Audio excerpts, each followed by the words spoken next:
Good morning student, मैं मीनाक्षी चौधरी ग्रामोदय के digital platform से आप सबका स्वागत करती हूँ।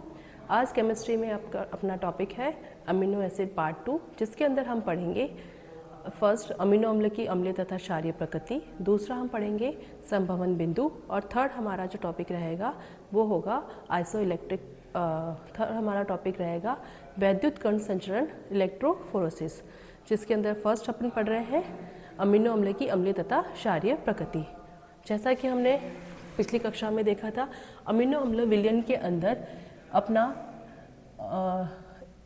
एक H+ जो इस COOH के पास होता है वो NH2 समूह के पास में स्थानांतरित हो जाता है और इस तरह से एक द्विध्रुवीय संरचना के रूप में परिवर्तित हो जाता है। इस द्विध्रुवीय संरचना को हम ज्विटर आयन या फिर एम्फोलाइट या द्विध्रुवीय आयन कहते हैं। अतः विलयन के अंदर सभी अमीनो अम्ल इस ज्विटर आयन के रूप में उपस्थित होते हैं। हम अमीनो अम्ल की अम्लीय प्रकृति फर्स्ट पढ़ रहे हैं। अमीनो अम्ल की अम्लीय प्रकृति उसकी NH3 पॉजिटिव ग्रुप के कारण होती है, न कि इसके COOH ग्रुप के कारण, क्योंकि विलयन के अंदर ये उपस्थित ही नहीं है। ये विलयन के अंदर इस दो नेगेटिव तथा पॉजिटिव दो चार्ज वाले एक आवेशित अणु के रूप में उपस्थित होता है। इस कारण से जल में जब हम इसको लेते हैं तो जल में ये अपना एक H+ आयन इस NH3 जो ग्रुप है इसके द्वारा देता है, प्रोटॉन त्यागता है और इस तरह से ये इसके अंदर नेगेटिव चार्ज वाली स्पीशीज के अंदर परिवर्तित हो जाता है। दूसरा इसका अम्लीय व्यवहार हम देखते हैं कि अमीनो एसिड क्षारीय माध्यम में, क्षारीय माध्यम जो होता है, स्ट्रॉन्ग बेस लिया है तो इसके अंदर स्ट्रॉन्ग एसिड के जैसे व्यवहार करते हैं तथा यह दुर्बल अम्ल देते हैं।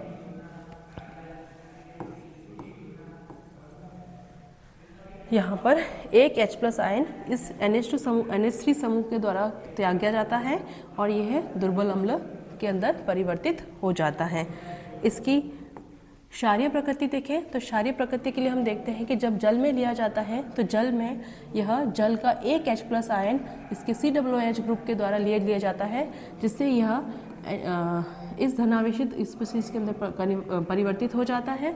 इसी प्रकार जब हम इसको अम्लीय माध्यम में लिया जाता है, अम्लीय माध्यम में अमीनो अम्ल प्रोटॉन को लेकर इस तरह से अम्लीय माध्यम में दुर्बल क्षार देते हैं।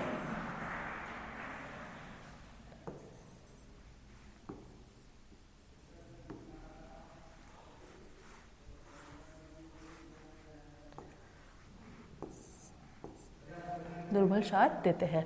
इस तरह से हम देख सकते हैं कि अमीनो अम्ल का जो अम्लीय तथा क्षारीय व्यवहार है वह क्रमशः उसके NH3 पॉजिटिव तथा COOH नेगेटिव समूह के द्वारा प्रदर्शित किया जाता है। हमारा दूसरा टॉपिक है संभवन बिंदु या आइसोइलेक्ट्रिक पॉइंट। देखिए, प्रत्येक अमीनो अम्ल जो होता है एक निश्चित pH पर ज्विटर आयन की मैक्सिमम सांद्रता रखता है। ठीक है, इस pH पर वह वैद्युत क्षेत्र के अंदर किसी भी इलेक्ट्रोड की तरफ गति नहीं करता है और इसे अमीनो अम्ल का संभवन बिंदु कहते हैं। अर्थात एक ऐसी pH जिसके ऊपर उस अमीनो अम्ल के ज्विटर आयन की सांद्रता मैक्सिमम हो और वह किसी भी इलेक्ट्रोड की तरफ गति ना करे, वह pH उस अमीनो अम्ल के लिए संभवन बिंदु कहलाई जाती है।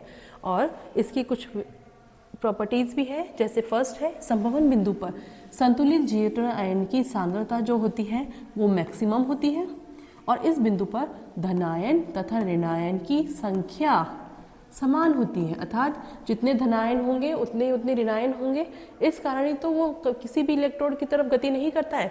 ठीक है, इस बिंदु पर नेक्स्ट पॉइंट है, इस बिंदु पर अमीनो अम्ल की विलयता, चालकता, क्षयणता तथा परासरण दाब न्यूनतम होता है। अर्थात यहाँ पर आप देख सकते हो इसकी जितनी भी प्रॉपर्टीज दे रखी है, विलयता हो सकती है, चालकता, क्षयणता, परासरण दाब, सारे के सारे न्यूनतम होते हैं और प्रत्येक अमीनो अम्ल का संभवन बिंदु निश्चित होता है। अर्थात जितने भी प्रकृति में पाए जाने वाले अमीनो अम्ल होते हैं उनके निश्चित होते हैं संभवन बिंदु। नेक्स्ट देखिए, संभवन बिंदु एक अभिलाक्षणिक गुण होता है और यह किन किन चीज़ों पर डिपेंड करता है? फर्स्ट, CH2 समूह की क्षारकता, COOH समूह की अम्लता तथा उस अमीनो अम्ल की संरचना पर निर्भर करता है। ठीक है, तीनों जो उसके फैक्टर होते हैं इफेक्ट करने वाले, फर्स्ट होगी कि NH2 समूह की क्षारकता क्या है, COOH समूह की अम्लता क्या है और उस अमीनो अम्ल का खुद का क्या संरचना है। इन तीनों पर निर्भर करता है किसी भी अमीनो अम्ल का संभवन बिंदु। एग्जाम्पल दे रखे हैं, जैसे ग्लाइसिन है, उसका संभवन बिंदु, वैसे आप देख सकते हो ग्लाइसिन एक उदासीन अमीनो अम्ल होता है, फिर भी उसकी संभवन बिंदु 6.1 है, थोड़ा सा कम है 7 से। ठीक है, ग्लूटामिक अम्ल जो कि अम्लीय प्रकृति का अमीनो अम्ल होता है, जिसका संभवन बिंदु 3.2 है। लाइसिन जो कि एक क्षारीय अमीनो अम्ल होता है, जिसकी संभवन बिंदु जो है वो 9.7 पर आती है। देखिए, हमने जस्ट पहले एक पॉइंट पढ़ा था कि जो संभवन बिंदु होते हैं वहाँ पर उन अमीनो अम्ल की विलयता, श्यानता, प्राशन दाब सब न्यूनतम होते हैं। तो इसी एक प्रॉपर्टी जो कि है विलयता, उसको प्रयोग में लेकर हम इनका पृथक्करण आसानी से कर सकते हैं। अर्थात संभवन बिंदु पर विलयता जो होती है वो न्यूनतम होती है, इसी कारण से उसको आसानी से पृथक कर किया जा सकता है। जिसको पृथक कर सकते हैं आसानी से वह संभवन बिंदु के ऊपर, क्योंकि इसकी विलयता जो होती है वो न्यूनतम होती है। नेक्स्ट अपना पॉइंट है वैद्युत कण संचलन या इलेक्ट्रोफोरेसिस, जिसके अंदर अपन देखते हैं कि किस तरह से विद्युत कण संचरण के द्वारा विभिन्न अमीनो अम्ल को अपन पृथक कर सकते हैं। सबसे पहले अपन देखते हैं कि विभिन्न अमीनो अम्ल जो होते हैं विलयन के अंदर उपस्थित होते हैं, तो वो आपस में अपने NH2 और COOH जो सिरा है उन दोनों से आपस में संलयित होकर एक वाटर मॉलिक्यूल बाहर निकलेगा और एक पेप्टाइड बंध का निर्माण करते हैं। इस तरह से विभिन्न अमीनो अम्ल के संयोग से पेप्टाइड बंधों का निर्माण होता है और इन पेप्टाइड बंधों के द्वारा बनी हुई संरचना को अपन बोलते हैं पेप्टाइड। तो विभिन्न तरह के पेप्टाइड आपस में मिलके प्रोटीन का निर्माण करते हैं। तो इस तरह से एक पेप्टाइड का निर्माण होता है। यहाँ पे अपन देख सकते हैं, यहाँ पे पेप्टाइड बंध बने हुए हैं, -H2 हो रहा है यहाँ पे। ठीक है, तो पेप्टाइड बंध का निर्माण हो रहा है। इन पेप्टाइड बंधों के अंदर देखते हैं कि दो तरह के समूह हो सकते हैं, इस पूरे के पूरे पेप्टाइड के अंदर दो तरह के समूह हो सकते हैं। एक हो सकते हैं धनावेशित और एक हो सकते हैं ऋणावेशित, अर्थात इनके पास में दो चार्ज टर्मिनल्स होंगे, एक होंगे धनावेशित, एक होगा ऋणावेशित। तो हम क्या करते हैं कि आप देखते हो कि जब भी किसी भी प्रोटीन को या पेप्टाइड को इलेक्ट्रोड्स के बीच में रखा जाता है, तो सबसे पहले अपन देखते हैं कि यदि उस प्रोटीन या पेप्टाइड के अंदर धनावेशित और ऋणावेशित समूह की मात्रा अगर समान है, दोनों के दोनों समान मात्रा में है, तो इलेक्ट्रिक चार्ज लगाने पर भी वो किसी भी दिशा में गति नहीं करेगा।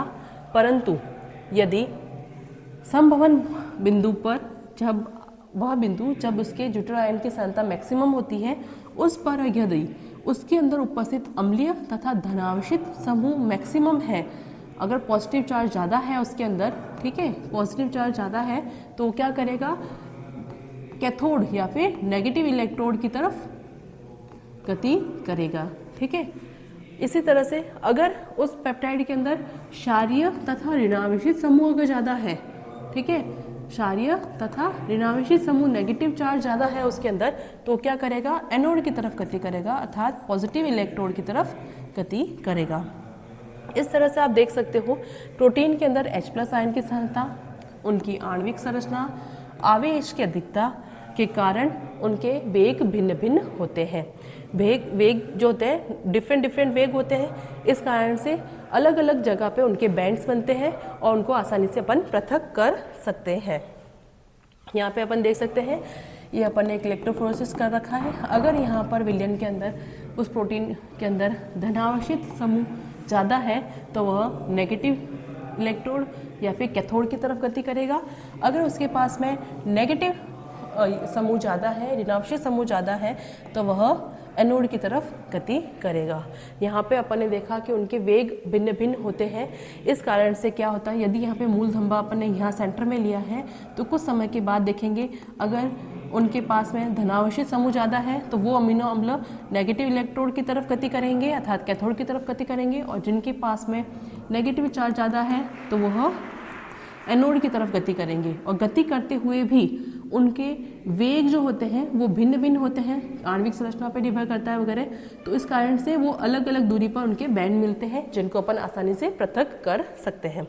अर्थात हम समरी में कह सकते हैं कि विभिन्न पीएच पर विभिन्न पीएच तथा परिस्थितियों को बदलकर प्रोटीन के मिश्रण को वैद्युत संचरण के द्वारा आसानी से पृथक किया जा सकता है। तो हमने देखा कि वैद्युत कण संचरण के अंदर इस तरह से विभिन्न प्रोटीन या अमीनो अम्लों को अपन आसानी से पृथक कर सकते हैं। धन्यवाद।